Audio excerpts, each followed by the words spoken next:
Second topic के बारे में बात कर रहे हैं मैथमेटिक्स। वो पहले वाले टॉपिक जो बता दिए थे वो सबने नोट कर लिए। चलो चक्रवृद्धि ब्याज के बारे में ये नोट करो फार्मूला। कंपाउंड इंटरेस्ट चक्रवृद्धि ब्याज equal P one plus r upon 100 की पावर n माइनस वन।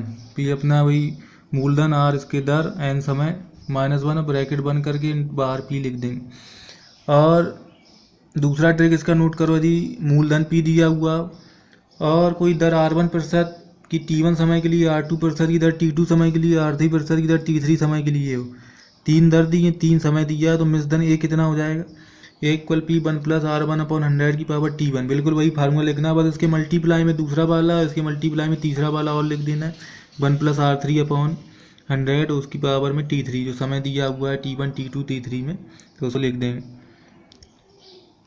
तीसरा ट्रिक इसका नोट करो, ये दोनों फार्मूले में जब सवाल लगाओ तो उसमें देख लेना। यदि कोई टाइम t है उसमें कोई धन m हो जाता है और 2t में n हो जाता है, 2t मतलब दुगने वर्षों में n हो जाए, तो मूलधन कितना होगा? ऐसे केस में अगर डायरेक्ट मूलधन पूछा जाए, कभी कभी पूछ दिया जाए, एक बार पूछा जा चुका है ये टैट वाले पेपर में शायद, मूलधन इक्वल हो जाएगा इसका m² upon n। Banking exam में भी आ चुका है, इसको ज़रा ध्यान से नोट कर लें। चलो अब एक ट्रिक और नोट करो, इसका लिखो। यदि कोई धन t वर्षों में x गुना हो जाता है, t वर्षों में x गुना, x नहीं x गुना हो रहा है, ध्यान रखना, एक एक शब्द ध्यान सुना करो, x गुना हो जाता है, तो चक्रवृद्धि ब्याज में, चक्रवृद्धि ब्याज जो है उससे n की पावर x गुना होने में लगा समय कितना होगा? n की पावर x गुना होने में लगा समय,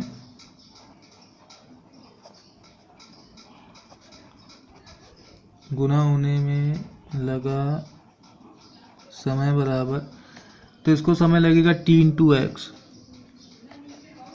t इंटू एक्स,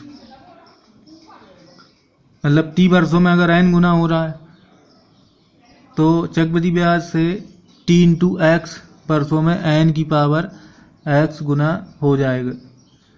वहाँ t वर्षों में जो x गुना कह दिया है वो हमें लगता है थोड़ा गलत है, t वर्षों में n गुना हो रहा है, यहाँ n कर लें, t वर्षों में n गुना हो रहा है, तो n की पावर जो x है इतना गुना होने में लगा समय कितना हो जाएगा? तो ये समय लगेगा t इंटू एक्स। अब इसका एक हाँ ये ट्रिक ठीक है, जैसे 5th नंबर वाला, वो इसका न्यूमेरिकल लगा लेना, तो उसको नोट कर लेना ध्यान से। 5th नंबर वाली ट्रिक में ये नोट करो, यदि किसी राशि p पर 2 वर्षों में r% वार्षिक से साधारण तथा चक्रवृद्धि ब्याज का अंतर, मूलधन तो अपना राशि जो p दिया हुआ है, समय दिया है इसका 2 वर्ष, और 2 वर्षों में यदि दर दी है r% की दर से साधारण तथा चक्रवृद्धि ब्याज का अंतर, सिंपल इंटरेस्ट और कंपाउंड इंटरेस्ट का अंतर अगर दिया है d से, मतलब साधारण ब्याज और चक्रवृद्धि ब्याज का अंतर दिया है वो d दिया हुआ है, मूलधन दिया, समय 2 वर्ष दिया, 2 वर्षों के लिए है ट्रिक, r% अपना दर दिया है, तो मूलधन के लिए डायरेक्ट जो फार्मूला है उसको रिलेट करेंगे, p इक्वल कितना हो जाएगा? p इक्वल हो जाएगा डायरेक्ट, इसको याद रखना, जल्दी सॉल्व हो जाएगा डायरेक्ट से, d इंटू 100 करके इसका whole square upon r², p equal d into 100 इसका होल स्क्वायर अपॉन r²। इससे p की वैल्यू निकल आए, जो भी दिया हो जो ना दिया हो उससे वैल्यू निकल आएगी। वैसे ये अच्छा ट्रिक है डायरेक्ट सॉल्व करने के हिसाब से। अब ये 2 वर्षों वाला एक ट्रिक तो ये हो ही गया है। चलो अब बट्टा के बारे में बात कर लेते हैं, जिसको बोलते हैं डिस्काउंट। डिस्काउंट डिस्काउंट मतलब बट्टा, मतलब जो छूट दी जाए। इसमें नोट कर लो, अंकित मूल्य जो होता है वस्तु का, उसमें दी गई छूट बट्टा कहलाती है। इसके लिए अगर विक्रय मूल्य देखा जाए, सेलिंग प्राइस बराबर क्या हो जाएगा? जो अंकित मूल्य है, अंकित मूल्य में कुछ कम कर दिया है, मतलब छूट हटा दी फिर कम में बेची, यही जो छूट है यही बट्टा कहलाती है, मतलब डिस्काउंट। अंकित मूल्य माइनस छूट बराबर विक्रय मूल्य। एक फार्मूला नोट कर लीजिए, विक्रय मूल्य बराबर 100 माइनस आर अपॉन 100 इंटू अंकित मूल्य। अंकित मूल्य जो वस्तु पर अंकित हो उसका नाम ही अंकित मूल्य। आर जो है दी गई छूट है, यहाँ पे छूट यदि आर प्रतिशत दी जा रही है, छूट दी जा रही मतलब कमी हो रही, तो 100 माइनस आर अपॉन 100 इंटू अंकित मूल्य बराबर एस पी। ये फार्मूला नोट कर लेंगे। ये डिस्काउंट वाला अगर कोई क्वेश्चन है इस तरीके का तो उसको सॉल्व करने में हम इसका यूज कर सकते हैं। क्रय मूल्य विक्रय मूल्य के फार्मूले पहले बता दिया, लाभ हानि के फार्मूले पहले बता दिया। हाँ, क्रमिक बट्टे वाला ही पूछ दिया जाता है। ये तो पहला इसका हो गया। सेकेंड नंबर में क्रमिक बट्टे वाला जो पूछ दिया जाए, जैसे लिखो यदि D1 D2 D3 तीन लगातार क्रमिक बट्टे हैं, एक बार D1 है, फिर एक बार D2 है, एक बार D3 है। अब वो ये पूछे 3 बार छूट क्या कर रहा, सीधे एक बार कर दे। अब वो तो क्वेश्चन पूछने का तरीका है उनका। यदि 3 बार छूट दी है तो इसके समतुल्य छूट कितनी हो जाएगी। 3 लगातार बट्टे दिए हैं तो समतुल्य बट्टा क्या होगा, तो समतुल्य बट्टा इसके, अगर 3 लगातार छूट दे रहा है तो इससे अच्छा वो एक ही बार में इतनी छूट दे दे। तो मतलब ये समतुल्य बट्टा कितना हो जाएगा इसके, इसको लिखने के लिए लिखेंगे 100 माइनस ब्रैकेट लगाओ 100 माइनस D1 अपॉन 100, दूसरे ब्रैकेट में 100 माइनस D2 अपॉन 100, फिर तीसरे ब्रैकेट में 100 माइनस D3 अपॉन 100, तीनों को बंद करके इंटू 100 ब्रैकेट इधर बंद कर देंगे, आगे 100 माइनस लिखा हुआ है। तो 3 बार जो छूट दी उससे समतुल्य बट्टा सीधे ये दे दिया जाए तो वो ज़्यादा ठीक है। 3 बार छूट करने से अच्छा वो D1 D2 D3 वो 3 बार दिया हुआ है तो उसके समतुल्य बट्टा सीधे ये आ जाएगा 100 माइनस करके, ये सब मल्टीप्लाई में लिख के इंटू इधर 100 लिखा हुआ है इंटू 100 ब्रैकेट बंद कर देंगे। ये समतुल्य बट्टा वाला हो गया। अगर लगातार 2 बट्टे दिए गए हों तब कुल बट्टा कितना हो जाएगा, कोई ये पूछ रहा था। ठीक है, लगातार 2 बट्टे दिए गए हैं जैसे, तब उसका बट्टा कितना हो जाएगा लिख लो। यदि लगातार 2 बट्टे दिए गए हों क्रमशः D1 और D2, लगातार 2 बट्टे दिए गए हों तब कुल बट्टा कितना हो जाएगा, वही छूट जो है तो ये हो जाएगा D1 प्लस D2, इनको जोड़ के माइनस D1 D2 अपॉन 100%। वही लाभ हानि वाले में जो एक बताया था फार्मूला उसी तरीके का बन रहा है ये। तो ये कुल बट्टा बन जाएगा D1 plus D2 minus D1 D2 upon 100 इतने %, अगर लगातार 2 बट्टे हैं। जो कुल बट्टा बन जाए बस, तो उन दोनों बट्टों की जगह जो डायरेक्ट कुल बट्टा आया उसका यूज कर देना, समतुल्य बट्टा आएगी। और क्या, बिल्कुल इसी से लगा सकते हैं। अब जैसे मिश्रण के बारे में बात की जाए, मिश्रण वाला बता दिया था पहले टॉपिक। चलो मिश्रण वाले में कोई लिखना हो ट्रिक लिख लो। मिश्रण वाले में कौन सी बता दें, उसमें लिखो।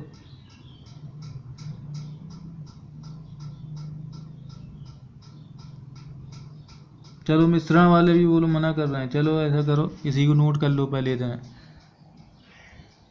क्वेश्चन लगा के देखो, फार्मूले जो ट्रिक है हमने याद करने हैं, जो फार्मूले केवल वो बताए हैं अभी, इनको मतलब डायरेक्ट याद रखना है। बाकी इन्हीं से सवाल लगा के देखो, इन्हीं का यूज करो जो डायरेक्ट ऐसे क्वेश्चन पूछे गए हैं जिसमें डायरेक्ट यूज हो रहा है उसमें कर ही दो। कहीं ना कहीं से थोड़ा बहुत घुमा के पूछ सकते हैं।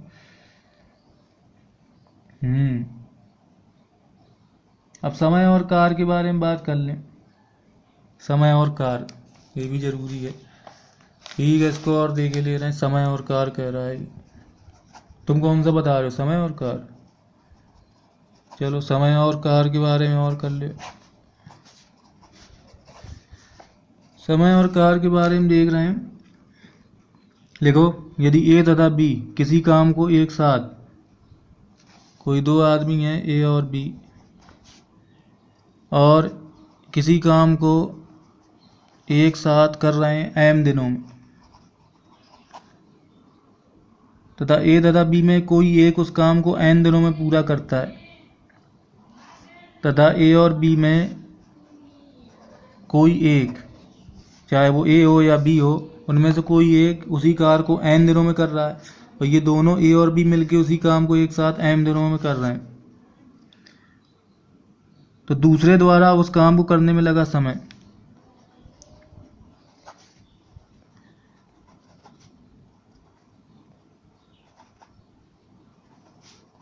दूसरा व्यक्ति जो बचा हुआ है, मतलब या तो n दिनों में a करेगा पूरा या तो n दिनों में b करेगा, दोनों में से कोई एक n दिनों में कर रहा है, दोनों एक साथ m दिनों में कर रहे हैं पूरा का।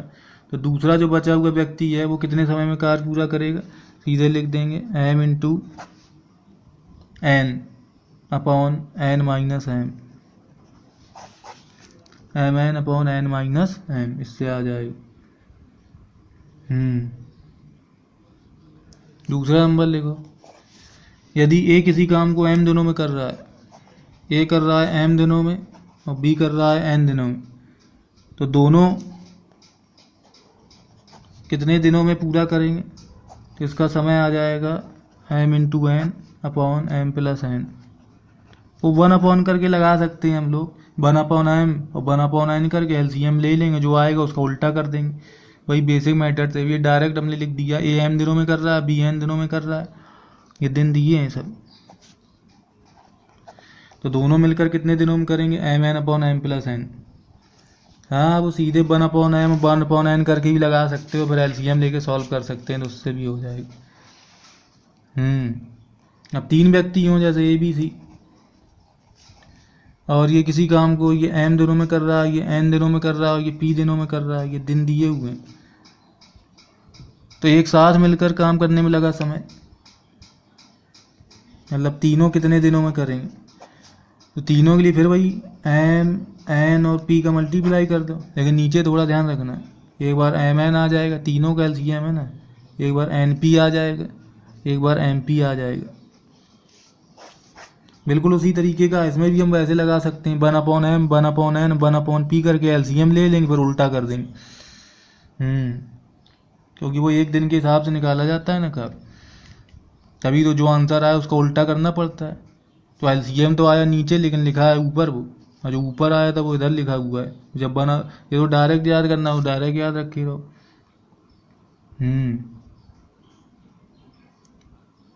अब एक इसका ट्रिक थोड़ा दूसरा देख लो, ये तो इस तरीके से तुम लोग कर सकते हो। कभी कभी दुगना और तिगना भी कर दिया जाता है, इसमें कार्य क्षमताओं का अनुपात दे दिया जाता है, तो कार्य क्षमताओं के हिसाब से अगर देख लिया जाए, देखते किसका बताए दे रहे हैं। चौथा नंबर 3 तो ये बेसिक हो गए अपने।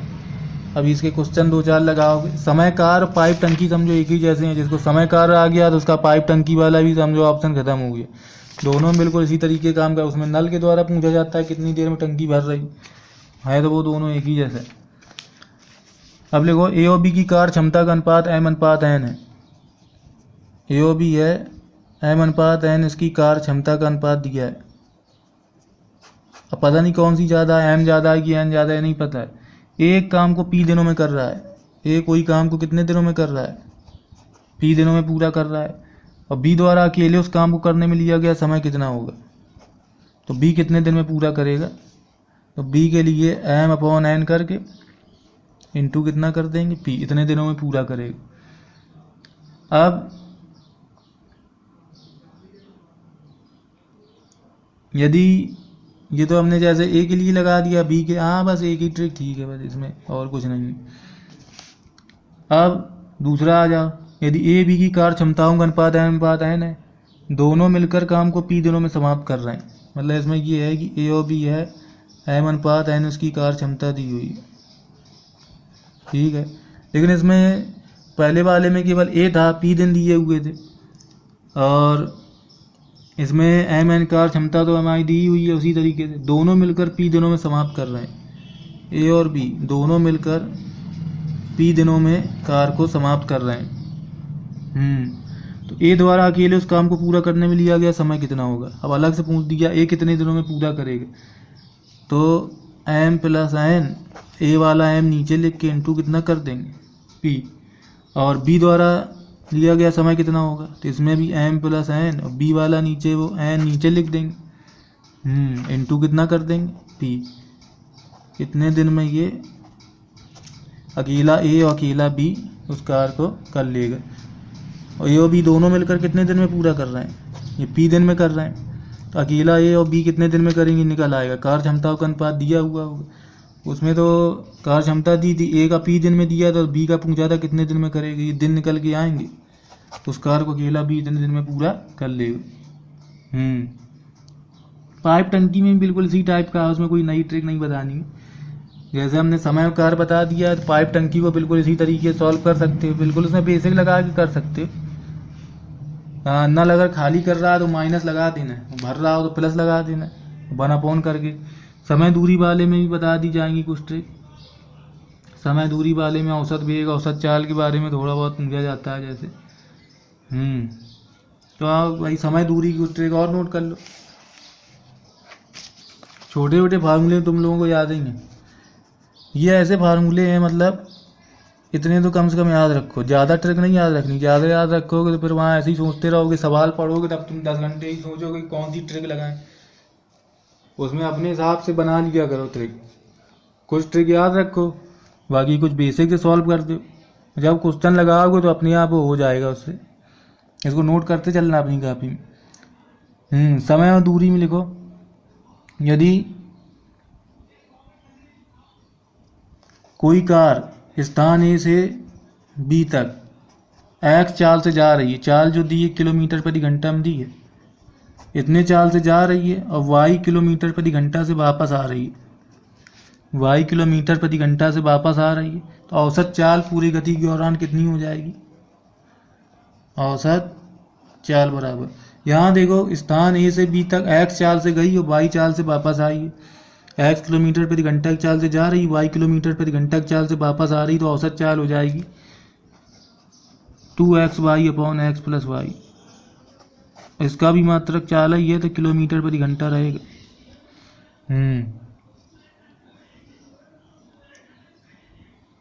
अब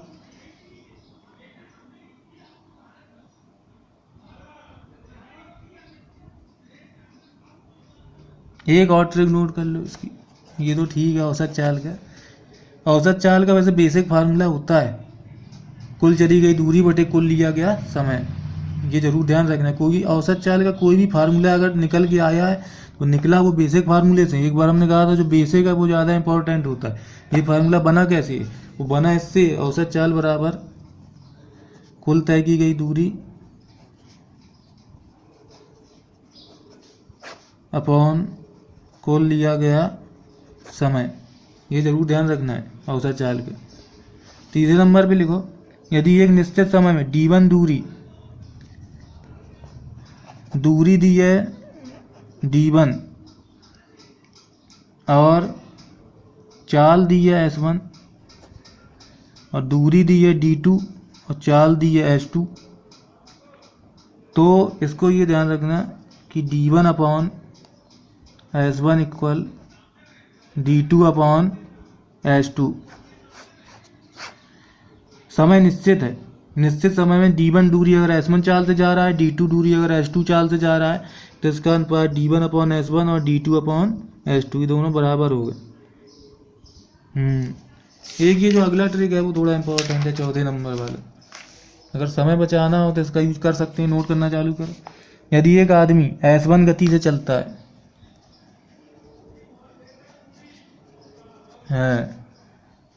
तो वह लक्ष्य तक t1 समय देर से पहुंचता है, t1 समय देर से पहुंचता है।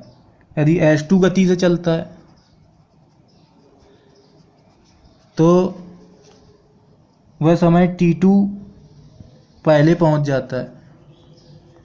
मतलब जो निश्चित टाइम था उधर देर से पहुंच रहा था और ये इतने टाइम पहले पहुंच रहा है। पहली बार s1 चाल से जा रहा है, दूसरी बार s2 चाल से जा रहा है। कोई निश्चित टाइम अलग है, उस निश्चित टाइम में t1 देर हो गई, मतलब t1 घंटा देर से या t2 घंटा पहले पहुंच गया जब इस चाल से चला, दूसरी बार इस चाल से चला। तो इसमें पूछे क्या, दोनों स्थानों के बीच की दूरी बताइए। जो दो स्थान हैं ए और बी, उनके बीच की दूरी, तो डायरेक्ट अगर लिखना है तो डी इक्वल कितनी हो जाएगी, दोनों स्थानों के बीच की दूरी S1 S2 जो दोनों चाल हैं उनका गुणा कर दो।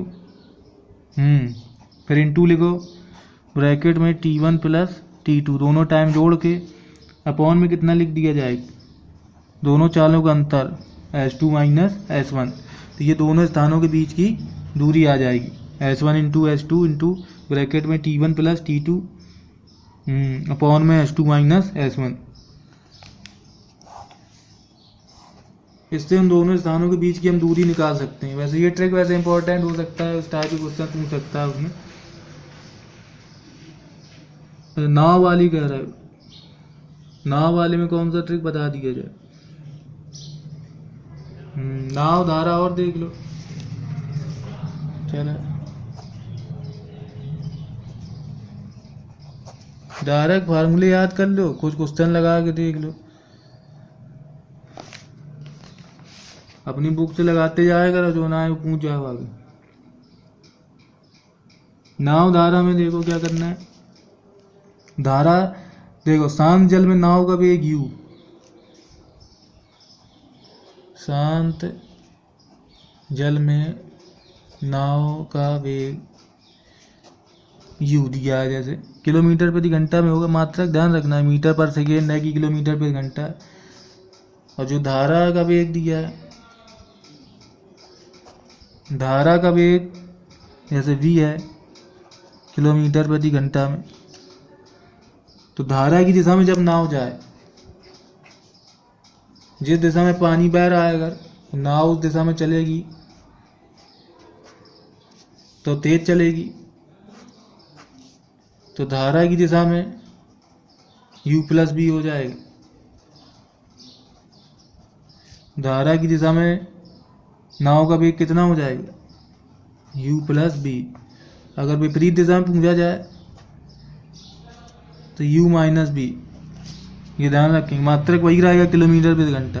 हमेशा ये ध्यान रखना, नाव का वेग हमेशा धारा ज़्यादा होना चाहिए, यानी u is greater than b, ये इंपॉर्टेंट पॉइंट है यहाँ। नाव का वेग हमेशा धारा के वेग से ज़्यादा होना चाहिए, u ग्रेटर देन b, नहीं तो धारा का वेग ज़्यादा हो जाएगा तो वो नाव को बाहर ले जाएगी। कभी भी आंसर निकले तो नाव का वेग ज़्यादा आएगा और धारा का वेग कम आएगा। ठीक है, धारा की दिशा में नाव की चाल u प्लस बी हो गई, धारा के विपरीत दिशा में u माइनस बी हो गई। चाल बराबर दूरी बटे समय, या दूरी बराबर चाल समय, हमें याद ही है फार्मूला, बस अब इसी का यूज करके लगा सकते हैं। फार्मूला वही लगेगा, फार्मूले में कोई चेंज नहीं है, वही फार्मूला, दूरी बराबर चाल गुणित समय। इसी फार्मूले का 2 बार यूज कर देंगे, कोई भी क्वेश्चन पूछा जाए, दूरी बराबर चाल गुणित समय, इसी फार्मूले का 2 बार यूज कर देना। धारा की दिशा में चल रहे हो तो u प्लस बी ले लेना, विपरीत चल रहे हो तो u माइनस बी ले लेना, u भी दिया होगा। ये बात हमेशा ध्यान रखना, नाव का आंसर जब निकालेंगे नाव की चाल ज़्यादा आनी चाहिए, धारा की चाल कम आनी चाहिए, इसका विशेष ध्यान रखें। इसमें नहीं कोई नया फार्मूला नहीं लगना है, बस यही फार्मूला इसमें लगेगा। अनुपात वाला ट्रिक कौन सा, अनुपात वाला बता दें। अनुपात वाला लिखना हो तो एक लिख लो, लास्ट है बस ये 5वां। इसमें लिखो, लिखते जाओ, एक नाव की शांत जल में गति x तथा धारा की गति y हो। ये नाव की जो दी गई है शांत जल में दी गई है x,